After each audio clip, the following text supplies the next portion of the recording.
ناظرین، امریکہ نے پہلی بار سیکورٹی کونسل کی جو ریزولوشن ہے اس میں فلسطینی ریاست کو جو ہے وہ شامل کیا ہے، جس سے اسرائیل جو ہے وہ بالکل خوش نہیں ہے، اور امریکہ کی جانب سے اس کو شامل کرنا اور ٹرمپ ایڈمنسٹریشن کے اندر اس کو شامل کرنا یہ بہت ہی تاریخی ہے، اور اسرائیل اس سے بالکل بھی ہیپی نہیں ہے۔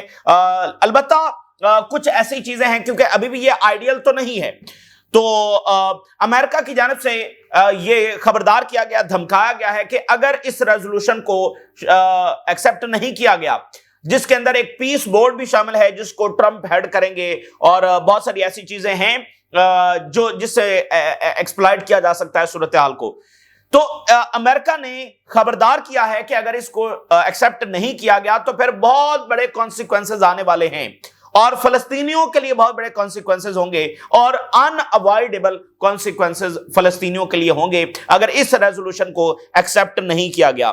حماس نے گارنٹرز کو کہا ہے کہ وہ امداد کو اندر بھیجنے اور اسرائیلی حملوں کو رکوانے میں اپنا کردار ادا کریں، اور اسرائیل نے امریکہ کو کہا ہے کہ وہ سعودی عربیہ کو فائٹر جیٹس نہ دے۔ یہ بہت بڑی ڈیولپمنٹ ہے، اسرائیل کی جانب سے باقاعدہ امریکہ کو کہا گیا ہے کہ وہ سعودی عربیہ کو جو فائٹر جیٹس دینے جا رہا ہے وہ نہ دے، اور نارتھ کوریا، رشیا اور ایران یہ مل کر ڈرونز کی جوائنٹ پروڈکشن جو وہ کر رہے ہیں، اور فیکٹریز لگی ہیں رشیا کے اندر جہاں پر نارتھ کوریا کی فوجیں اور ان کے لوگ جائیں گے۔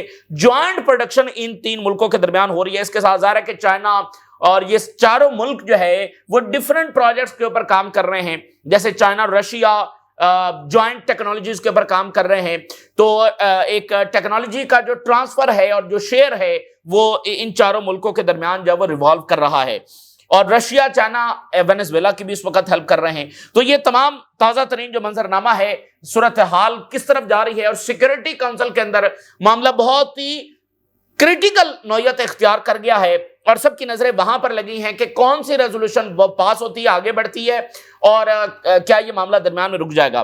سب سے پہلے جو ایران نے ایک آئل ٹینکر کو پکڑا ہے، اس کے حوالے سے مزید ڈیٹیل سامنے آئی ہیں۔ یہ ایک ایسا معاملہ ہے جو بہت زیادہ ایسکلیٹ بھی ہو سکتا ہے پرشین گلف میں، اور ایک ظاہر ایران جنگ کا خطرہ موجود ہے، تو اس میں یہ واقعہ ایک ایسکلیشن کی طرف بھی جا سکتا ہے، یا پھر صرف ایک ٹٹ فار ٹیٹ کا معاملہ بھی ہو سکتا ہے۔ جیسا کہ پچھلے مہینے ایران کا جو شیڈو فلیٹ سے تعلق رکھنے والا آئل ٹینکر ہے اس کو قبضے میں لیا گیا تھا، تو اس کے جواب میں ایران نے اس آئل ٹینکر کو پکڑا ہے۔ بہت ہی بہادری کا کام ہے، بڑا آپ کہہ لیں کہ یہ بولڈ سٹیپ ہے ایران کی جانب سے، اور یہ جو آئل ٹینکر ہے یہ یو ای اور سنگاپور سے ریلیٹڈ ہے۔ یہ بڑی امپورٹنٹ بات ہے کہ یو ای سے اور سنگاپور سے اس کا تعلق ہے، یعنی ان کا شیئر ہے۔ Iran seizes oil tanker linked to Singapore and UAE, یہ جو ہے وہ یو ای سے سنگاپور جو ہے وہ جا رہا تھا، اور اس کو جو ہے وہ کیپچر کیا گیا۔ I R G C, navy اور فورسز نے جو ہے وہ اس کو کیپچر کیا، اور اب یہ ایرانی ساحلوں کی طرف جو ہے وہ جا چکا ہے۔ The ship was seized in response to attack on the Iranian shadow fleet vessel last month۔ تو یہ ٹٹ فار ٹیٹ بھی ہو سکتا ہے، لیکن اگر ٹٹ فار ٹیٹ بھی ہے تو امریکہ کے لیے ایک ظاہر ہے کہ انہوں نے پکڑا تھا نا، تو اب ایران نے جواب، یعنی ان کے برابر کا جواب دیا ہے، تو امریکہ ظاہر اس بات کو بھی افورڈ نہیں کرتا اور اچھا نہیں سمجھتا کہ اس کے برابر کا کوئی جواب جو ہے وہ اس کو دیا جائے۔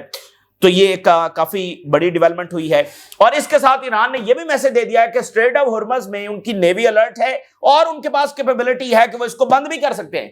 بھائی بند ایسے ہی ہوگا نا آئل ٹینکرز، تو وہ بند بھی کر سکتے ہیں اور کیپچر بھی کر سکتے ہیں، یہ کیپیبلٹی بھی انہوں نے دکھائی ہے۔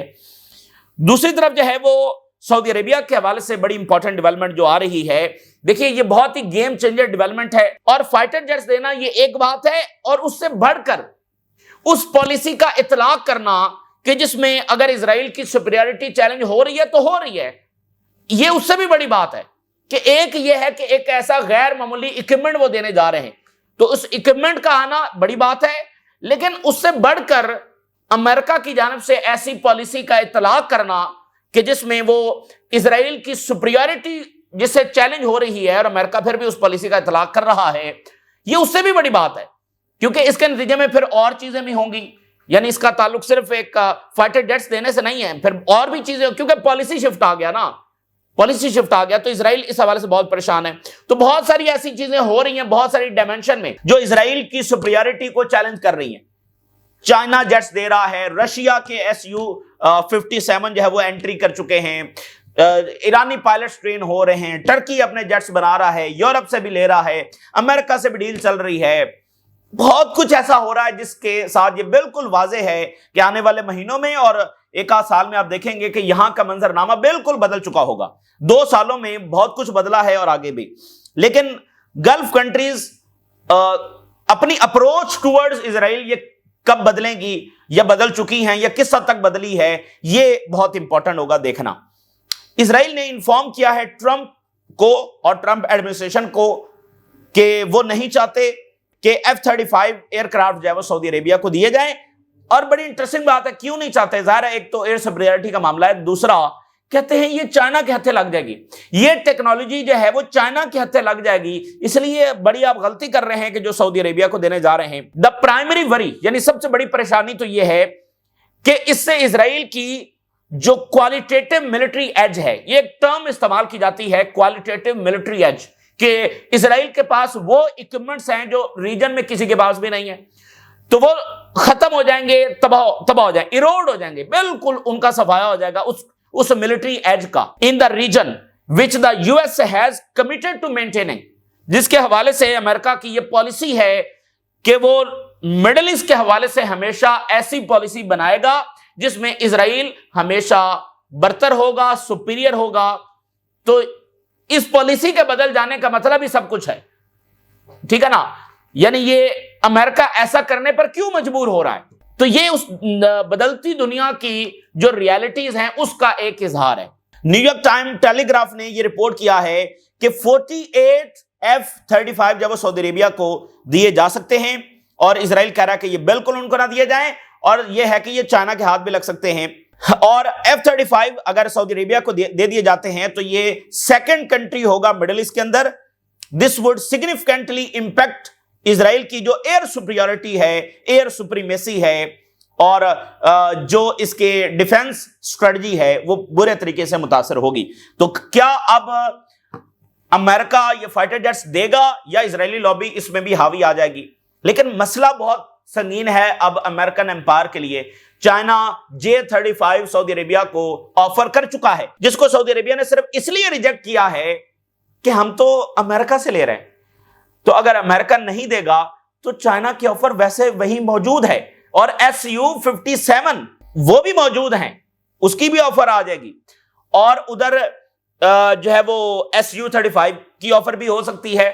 بھائی ایران لے رہا نا تو سعودی عربیہ کو تو مطلب, اور ادھر ٹرکی وہ بھی 5th جنریشن جب وہ فائٹر جیٹس بنا رہا ہے تو اگلے 1 سال میں وہاں سے بھی مل جائیں گے سعودی عربیہ کو. تو امریکہ کا اکنامک لاس بھی ہوگا اور اسٹریٹجک لاس بھی ہوگا. بھئی اگر امریکہ نہیں دیتا اور سعودی عربیہ چائنا سے لے گا تو یہ کتنا بڑا شفٹ ہوگا. اور سعودی عربیہ یہ بھی کنسیڈر کر رہا ہے کہ وہ آئل بیچے چائنیز کرنسی میں, جو کہ ابھی تک نہیں اس نے فیصلہ کیا. تو اگر امریکہ سعودی عربیہ کی سیکیورٹی کو یقینی نہیں بناتا, اس کو ایڈوانس اور سپیریئر اکوپمنٹ نہیں دیتا, تو سعودی عربیہ خاموش تو نہیں بیٹھا رہے گا. جب اس کے پاس آپشنز اویلیبل ہیں تو خاموش تو نہیں بیٹھا رہے گا. تو یہ وہ گھمبیر مسئلہ ہے. تو اسرائیل نے دراصل جو یہ سارا کچھ کیا ہے 2 سال میں, یہ بالکل اس کو سوٹ نہیں کرتا تھا. اس کے ہسٹورینز بار بار یہ لکھتے رہے ہیں کہ اسرائیل کے لانگ ٹرم سروائیول کا ایک ہی مطلب ہے, ایک ہی اس کا راستہ ہے کہ وہ اس ریجن میں مرج ہو جائے اور یہاں کے لوگ اس کو ایکسپٹ کر لیں. کیونکہ یہ اسرائیل کا صرف ملٹری پاور کے زوم میں اور اس گھمنڈ میں کہ ہم صرف ملٹری پاور پر یہاں قائم رہیں گے, یہ لانگ ٹرم میں چل نہیں سکتا ہے. اور مائنورٹی ایک لمبے عرصے تک میجورٹی پر رول نہیں کر سکتی ہے. سیکیورٹی کونسل میں بڑی کریٹیکل اور سینسٹیو صورتحال جو پیدا ہو گئی ہے. پہلی بات تو یہ ہے کہ امریکہ نے یہ شامل کر لیا ہے کہ فلسطینی ریاست بنے گی, بہت اچھی بات ہے, اور اسرائیل اس پر بالکل خوش نہیں ہے. اچھا, اس وقت سیکیورٹی کونسل میں جو بھی صورتحال بنی ہوئی ہے ابھی تک وہ آگے نہیں بڑھ رہی, لیکن جو بھی اس میں ڈسکس ہو رہا ہے اسرائیل اس سے بالکل خوش نہیں ہے, کیونکہ امریکہ نے شامل کر لیا فلسطینی ریاست کو, بہت بڑی بات ہے. اچھا, اب رشیا کہہ رہا ہے کہ جو اس میں پیس بورڈ ہے اس کو بھی نکالا جائے. یعنی جہاں پر معاملہ اٹکا ہوا ہے وہ ایسی کوئی شک نہیں ہے کہ وہ کوئی اسرائیل کے حق میں ہونی ہے، وہ فلسطین کے حق میں رشیا کہہ رہا ہے کہ بھئی مزید یہ چیز شامل کی جائے، بورڈ بننا ہے جس میں ٹرمپ ہوگا اور باقی ہوں گے، اس کو نکالا جائے، ٹھیک ہے نا، اور باقی فلسطینی ریاست کے حوالے سے کلیئرٹی آئے۔ تو اس کی 3 ڈائمنشنز ہیں۔ ہیرڈز لکھ رہا ہے revised U S and Gaza proposal sides path to Palestinian statehood for the first time, پہلی بار فلسطینی ریاست کو شامل کیا گیا، وہ بھی ٹرمپ دور کے اندر، as Trump releases international support for peace plan. تو ٹرمپ جو ہے وہ ایک ایسا پرپوزل کوشش کر رہا ہے کہ سب کی جب اس میں سپورٹ حاصل ہو جائے۔ تو یہ ایک بہت بڑا شفٹ ہے جو ٹرمپ انتظامیہ کی جانب سے آیا ہے، جس کے اندر یہ 3rd ڈرافٹ ہے جو انہوں نے سبمٹ کروایا ہے، جس میں یہ مینشن ہے کہ فلسطینی ریاست کل کو بنے گی۔ This resolution reflects ongoing efforts to secure international consensus, کہ ایک عالمی سطح پر ایک اتفاق جب وہ کیا جا سکے۔ تو اس ڈرافٹ کے اندر جو چیزیں شامل کی گئی ہیں، سب سے بڑھ کر فلسطینی ریاست کا جو وعدہ شامل کیا گیا ہے، یہ انکمفرٹیبل اسرائیل کے لیے، اسرائیل اس کو بالکل پسند نہیں کر رہا، اور ایک ایسا راستہ کہ جس میں فلسطینی ریاست بنے گی۔ اور ساتھ دوسری چیز یہ ہوئی ہے کہ اس ریزولوشن کے اندر اسرائیل کی جو ویٹو پاور ہے کہ غزہ میں کون سی فوج ہوگی اور کون سی نہیں ہوگی، اس کو بھی ختم کر دیا گیا کہ اسرائیل ویٹو نہیں کر سکتا۔ جیسے اسرائیل کہہ رہا تھا کہ بھئی ٹرکی کی فوج نہیں آئے گی، تو یہ اسرائیل کا ویٹو اس سے لے لیا گیا ہے۔ یہ 2 چیزیں ہوئی ہیں، فلسطینی ریاست شامل کی گئی اور ویٹو لیا گیا، تو اسرائیل اس سے بالکل خوش نہیں ہے۔ اوپر سے رشیا یہ کہہ رہا ہے، اور وہ اپنی ریزولوشن بھی لے آئے ہیں، کہ جو بورڈ آف پیس ہے جس میں ٹرمپ ہے اور ویسٹ کے لوگ ہیں اور باقی ہیں، اس کو بھی ختم کیا جائے، اور جو ہے وہ مزید سالڈ اقدامات اٹھائے جائیں غزہ میں مکمل سیز فائر کے لیے، اور یہ جو اٹیکس ہیں ان کو روکا جائے۔ رشیا مزید فلسطینیوں کے حق میں یہ بات کر رہا ہے۔ اچھا، اب امریکہ نے یہ بھی دھمکایا ہے کہ اگر اس ہماری ریزولوشن کو نہ مانا گیا تو کیا ہوگا؟ تو ہوگا یہ کہ grave and tangible and entirely unavoidable consequences for Palestinian۔ تو ایسے consequences آئیں گے، ایسی تباہی آئے گی جس کو کوئی روک نہیں سکتا۔ اب یہ ساتھ امریکہ نے دھمکا بھی دیا ہے۔ تو یہاں پر معاملہ جب اٹکا ہوا، یعنی اسرائیل کسی بھی صورتحال سے خوش نہیں ہے، نہ وہ امریکن ریزولوشن سے خوش ہے، نہ وہ رشین ریزولوشن سے خوش ہے۔ اب امریکہ کی ریزولوشن آگے بڑھے گی یا رشیا کی آگے بڑھے گی، یا یہ معاملہ بھی یہیں پر اٹکا رہے گا؟ فی الحال اسرائیل اس پوری صورتحال سے ہیپی نہیں ہے۔ دیکھیے، اگر مثال کے طور پہ عربز ایگری ہو جاتے ہیں اور حماس ایگری ہو جاتی ہے امریکن ریزولوشن کے اوپر جس میں فلسطین ریاست شامل کی گئی ہے، لیکن بورڈ آف پیس بھی ہے، اگر پھر بھی اگر فلسطینی اور عربز ایگری ہو جاتے ہیں تو رشیا بھی اعتراض اپنا ختم کر لے گا، چائنا بھی اعتراض ختم کر لے گا۔ اس کی پوری پاسبلٹی ہے کہ جو انہوں نے اعتراض کیا ہے وہ پیچھے کسی کے کہنے پر ہی کیا ہوگا، تو اگر وہ ایگری ہو جاتے ہیں تو پھر رشیا بھی اپنا آبجیکشن جو وہ ہٹا دے گا۔ تو دونوں ریزولوشن اسرائیل کے حق میں نہیں، اور اوپر سے جیٹس ملنے جا رہے ہیں سعودی عربیہ کو۔ یعنی آپ دیکھنا جو پالیسی بن رہی ہے، اسرائیل کا کنٹرول چیلنج ہو رہا ہے۔ ہم یہ نہیں کہتے مکمل ختم ہو گیا ہے، لیکن چیلنج ہو رہا ہے، اور ساتھ اس بات کا پتہ دے رہا ہے کہ ان فیوچر یہ مکمل طور پر بدل جائے گا۔ ویسٹ بینک کے اندر بہت زیادہ اسکلیشن کے خطرات ہیں۔ ہیومن رائٹس آرگنائزیشن نے وارن کیا ہے کہ وائڈر پیٹرن دیکھا جا سکتا ہے rising Israeli violence in the West Bank, جس میں اسرائیلی سیٹلرز اور ان کا جو ملٹری وائلنس ہے وہ بہت زیادہ بڑھ رہا ہے، شہادتیں ہو رہی ہیں، ڈیمولیشنز ہو رہی ہیں، اور فورسڈ ڈسپلیسمنٹس ہو رہی ہیں۔ اور انہوں نے وارن کیا ہے کہ انٹینسیفائنگ وائلنس دیکھا جا رہا ہے ویسٹ بینک کے اندر، اور کیسے سیٹلر جو ہے وہ خوفناک اٹیکس جب وہ کر رہے ہیں، اور ماسکڈ سیٹلر جو ہے وہ نظر آ رہے ہیں جو فلسطینی ولیجز کے اوپر جب وہ جا کر اٹیک کر رہے ہیں، اور وہاں پر شہادتیں بھی ہو رئی ہیں۔ Wide pattern of escalating violence, serious question جب وہ ہیں about the accountability and protection, تو یہ بہت ہی گمبھیر معاملہ ہے۔ اور جیسا کہ ہیرڈز نے اس معاملے میں لکھا ہے کہ there will be no middle east peace if Trump turns a blind eye to wild settlers violence in the West Bank۔ اگر سیٹلرز کے وائلنس کے اوپر آنکھیں بند کر لی جاتی ہیں تو مڈل ایسٹ کوئی امن نہیں دیکھے گا۔ یہ اتنا امپورٹنٹ ہے ویسٹ بینک کے اندر امن کروانا اور سیٹلرز کے خوفناک حملوں کو روکنا۔ اب غزہ میں دیکھیے، اسرائیلی فوج کہہ رہی ہے کہ اس نے فلسطینیوں کو مارا who crossed into Israeli controlled territory in Gaza، یعنی جو بھی اس سو کالڈ لائن کو کراس کرتا ہے اس کو مار دیا جاتا ہے۔ یعنی اسرائیل یہ اسٹیبلش کر رہا ہے کہ جو حصہ اس کے پاس ہے وہ اسی کے پاس ہے, اس میں کوئی فلسطینی نہ آئے. دیکھیں غزہ کے لوگوں کا ہے, فلسطینیوں کا ہے, تو اسرائیل اپنی طرف سے ایک لائن کھینچ کر اس کو ایک ریڈ لائن بنا رہا ہے, نو گو ایریا بنا رہا ہے کہ یہاں جو بھی آئے گا اس کو مار دیں گے. تو یہ تو زیادہ دیر جو ہے وہ چل نہیں سکتا ہے, ٹھیک ہے نا. مطلب وہ اسٹیبلش کرنا چاہ رہے ہیں کہ یہ پورا قبضہ ہمارا ہو گیا, ادھر کوئی فلسطینی نہ آئے. بھئی ان کی لینڈ ہے, وہ کیوں وہاں پر جو ہے وہ نہ جائیں. تو حماس نے کہا ہے کہ ہم گارنٹرز کو کہہ رہے ہیں کہ وہ فوری ایکشن لیں, ایڈ داخل کریں, میڈیکل اور شیلٹر سپلائز, اور یہ جو اسرائیلی وائلیشنز ہیں اس کو روکا جائے. جو راشدہ طالب ہیں, جو کانگریس ممبر ہیں اور ریپبلکن ہیں, اور وہ ایک ریزولوشن انٹروڈیوس کروا رہی ہیں کہ اسرائیلی جینوسائیڈ ان غزہ اس کو ریکگنائز کیا جائے. ہو سکتا ہے یہ پاس نہ ہو, لیکن انہوں نے انٹروڈیوس کروائی ہے. جب نتنیاہو گیا تھا کانگریس میں تو یہ ایک پلے کارڈ ان کے ہاتھ میں تھا اور وار کرمنل اور یہ سارا لکھا ہوا تھا. تو اب یہ ریزولوشن لے کر آئی ہیں کہ غزہ میں جو کچھ ہوا ہے اس کو ایک جینوسائیڈ ڈکلیئر کیا جائے. اور ہیرٹس نے ایک اور دلچسپ خبر دی ہے. یورپی یونین یہ کنسیڈر کر رہا ہے کہ 3000 پیلسٹینینز کی پولیس فورس جو وہ تشکیل دی جائے, اس کو ٹریننگ دی جائے. یورپی union considers training 3000 Palestinian police officers from Gaza. یہ تو بالکل ہی اسرائیل کے اس کے خلاف ہے کہ فلسطینی پولیس جس کو یورپینز ٹرین کر رہے ہیں.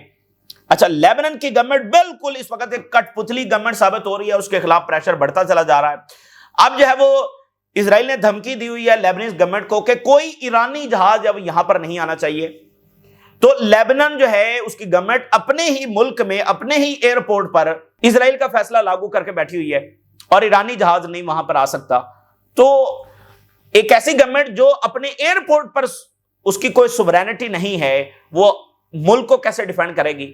اور وہ الٹا حزب اللہ سے کہہ رہی ہے کہ وہ ڈسارم ہو جائے. تو حزب اللہ جو ہے وہ اس گورنمنٹ کے حوالے لیبنن کو کر کے ڈسارم ہو جائے, جو ایک ایئرپورٹ کے اوپر اپنا حکم جو نہیں چلا سکتی ہے, ایک سیویلین طیارہ بھی وہاں پر نہیں اتر سکتا ہے. تو ظاہر ہے کہ یہ ایسا پاسبل نہیں ہوگا. ٹرمپ نے جیفری ایپسٹین کے حوالے سے ٹویٹ کیا ہے, کہتے ہیں کہ یہ سارا ڈیموکریٹس کا رچایا ہوا ڈرامہ ہے اور یہ صرف ڈی فیم جو وہ کرنا چاہ رہے ہیں, معاملات کو خراب کرنا چاہ رہے ہیں. اور کچھ ریپبلکن جو کمزور ریپبلکنز ہیں اور فولش ہیں وہ بھی ان کے ساتھ جا کر مل گئے ہیں. اور ایپسٹین جو ہے وہ تو ایک ڈیموکریٹس تھا, اور یہ ڈیموکریٹس کا پرابلم ہے, یہ ریپبلکنز کا پرابلم نہیں ہے. اور ask Bill Clinton Larry summers, یہ لیری سمر وہ ہے جو کلنٹن کی ایڈمنسٹریشن میں رہا ہے, اوباما کی ایڈمنسٹریشن میں رہا ہے, بہت بڑا زائنسٹ ہے. اور they know all about Epstein. Do not waste your time with Trump. I have a country to run. مجھے ایک ملک چلانا ہے, مجھے اس چیزوں میں نہ گھسیٹا جائے. یہ ٹرمپ صاحب فرما رہے ہیں. ایپسٹین کے معاملے کو وہ غیر ضروری معاملہ قرار دینے کی کوشش کر رہے ہیں, لیکن یہ معاملہ وہاں پر آگے بڑھ رہا ہے. آج ساؤتھ چائنا جو مارننگ پوسٹ ہے, چائنا کا میڈیا ہے, اس نے ایک سٹوری چھاپی ہے, بڑی انٹرسٹنگ سٹوری ہے. اور اس سے ہم اندازہ لگا سکتے ہیں کہ چائنا, اور جب ہم امریکہ کی بات کرتے ہیں کہ ٹیکنالوجی میں چائنا کیسے آگے جا رہا ہے, تو اس پر آپ کو بات سمجھ آئے گی. چائنا کا جو 3rd ایئر کرافٹ کیریئر ہے, اس میں ناظرین الیکٹرو میگنیٹک طریقے سے جو ہے وہ فائٹر جیٹس کو لانچ کیا جا سکتا ہے. تو اس کے پیچھے, اس ریولوشنری ٹیکنالوجی کے پیچھے صرف ایک چائنیز انجینئر ہے. یہ جو الیکٹرو میگنیٹک لانچ ہے, یہ ٹیکنالوجی ناظرین صرف نیوکلیر پاورڈ جو ایئر کرافٹ کیریئر ہیں ان میں پائی جاتی ہے. مطلب آپ ان میں یہ ٹیکنالوجی جو ہے وہ انسرٹ کر سکتے ہیں. اور اس سے بھی اگلی بات یہ ہے کہ صرف نیوکلیر کافی نہیں ہے. امریکہ کے تمام ایئر کرافٹ کیریئر جو ہیں وہ نیوکلیر ہیں, لیکن یہ والی ٹیکنالوجی الیکٹرو میگنیٹک کیٹاپلٹ جو ہے, اب یہ کیا ہے, اب ہم اس کی سائنس میں اور ٹیکنیکل ڈیٹیلز میں نہیں جا رہے. صرف آپ یہ کہہ سکتے ہیں کہ جو ایڈوانس فائٹر جیٹس ہیں اور ود ہیوی پے لوڈ کے ساتھ آپ ان کو لانچ کر سکتے ہیں. تو یہ صرف نیوکلیر میں ہے. چائنا کے پاس تو کوئی نیوکلیر ایئر کرافٹ کیریئر نہیں ہے. اور اس سے بھی اگلی بات, یہ امریکہ کے جو 11 ایئر کرافٹ کیریئر ہیں اس میں بھی صرف ایک ایئر کرافٹ کیریئر میں ایگزسٹ کرتی ہے, اور وہ جو ان کا تازہ ترین اور سب سے بڑا ہے, جیرالڈ فورڈ, جو دنیا کا سب سے بڑا ایئر کرافٹ کیریئر ہے, امریکہ کا ٹیکنالوجی کا شاہکار ہے. یہ ٹیکنالوجی صرف اس میں پائی جاتی ہے. یہ امریکہ کی یعنی سب سے بڑی ٹیکنالوجی ہے کہ انہوں نے اس میں وہ انٹروڈیوس کروائی ہے. تو چائنا نے ایک ایسے ایئر کرافٹ کیریئر میں جو نیوکلیر بھی نہیں ہے, اس میں بھی یہ انٹروڈیوس کروا دی ہے. یہ مطلب بہت بڑا دھچکا ہے. اور ادھر جو ہے اس ٹیکنالوجی کو وہاں پر بہت سارے پرابلمز آ رہے ہیں، کاسٹ بہت زیادہ اس کی جو ہے وہ یعنی کاسٹ کے جو پرابلمز ہیں اس کو آپریٹ کرنے کے بہت زیادہ پرابلمز آ رہے ہیں. تو آج لکھا ہے meet Ma Weiming the Chinese naval engineer genius behind the Fujian aircraft carrier catapult. یہ ایک انجینئر جس نے یہ ریولوشنری ٹیکنالوجی جو ہے ان کے ایسے ایئر کرافٹ کیریئر میں جو نیوکلیر بھی نہیں ہے اس میں بھی انٹروڈیوس کروا دی ہے. کامیابی کے ساتھ وہ لانچ بھی ہو چکا ہے، وہ سروس میں بھی آ چکا ہے. تو یہ یعنی کہ وہ ڈفرنس ہے کہ چائنا جو ہے وہ کس طرح سے ٹیکنالوجی میں بہت آگے جا رہا ہے اور مطلب کم ریسورسز کے ساتھ، کم پیسوں کے ساتھ اس برابر کی یا اس سے بھی اچھی ٹیکنالوجی بنا رہا ہے. تو یہ اس وقت امریکہ اس طرح سے لیک کر رہا ہے، یعنی ان کا ٹیکنالوجی کا شاہکار بھی چائنا کے اس کے ایئر کرافٹ کے پیچھے جب وہ ماند پڑ گیا. ٹھیک ہے نا. تو اس طرح کی اور بہت ساری چیزیں جب وہ ہو رہی ہیں. نارتھ کوریا 12,000 ورکرز بھیجنے جا رہا ہے رشیا، اور وہاں پر وہ کیا کریں گے؟ وہ ان فیکٹریز میں کام کریں گے جو ایران کی مدد سے قائم ہوئی ہیں، اور وہاں پر جو شہید ڈرونز ہیں، ایران نے شہید ڈرونز کی فیکٹریز رشیا میں لگا کر دی ہیں، ان کو جو ہے وہ بنائیں گے. یعنی ایران، رشیا اور چائنا مل کر ڈرونز پروڈکشن جو وہ کر رہے ہیں. یہ خبر جو اس وقت سامنے آ رہی ہے. تو یہ بڑی غیر معمولی اس وقت بات ہے، اور رشیا چائنا پوری طرح سے ہیلپ کر رہے ہیں وینزویلا کی. ذرا خبر دیکھیے Russian media. International law is being destroyed in these waters, یعنی وہ ان واٹرز کا ذکر کر رہے ہیں کہ وینزویلا کے ارد گرد کس طرح سے امریکن وارشپس گھیرے ہوئے کھڑے ہیں. تو ان واٹرز میں کیسے انٹرنیشنل لا کی دھجیاں اڑائی جا رہی ہیں. Who is standing for the victims? Victims مظلوموں کے ساتھ کون کھڑا ہے؟ Russia and China. اور پھر آپ دیکھیے کیسی عجیب خبر ہے کہ امریکہ یوکرینینز کو ڈیپورٹ کر رہا ہے. یوکرین میں جنگ چھڑی، اس کے نتیجے میں یوکرینی ڈیپورٹ مطلب مہاجر بنے، اور اب امریکہ یوکرینینز کو ابھی جنگ جاری ہے اور ڈیپورٹ کر رہا ہے. تو ہینری کسنجر نے کہا تھا کہ امریکہ کا جو ہے وہ دشمن ہونا تو بری بات ہے ہی ہے، لیکن دوست ہونا اس سے بھی زیادہ خطرناک بات ہو سکتی ہے. تو یہ خبر دیکھ لینی چاہیے تائیوان کو بھی اور باقیوں کو بھی کہ امریکہ نے یوکرین کی جنگ چھیڑی اور آج ابھی جنگ جاری ہے، اور پتہ یوکرین کا مستقبل کیا ہے، اور وہ یوکرینین کو ڈیپورٹ کر رہے ہیں. تو یہ اس وقت کی تازہ ترین صورتحال جو آپ کے ساتھ شیئر کیا ہم نے. راز رگا کریں اجازت دیجیے. اللہ حافظ.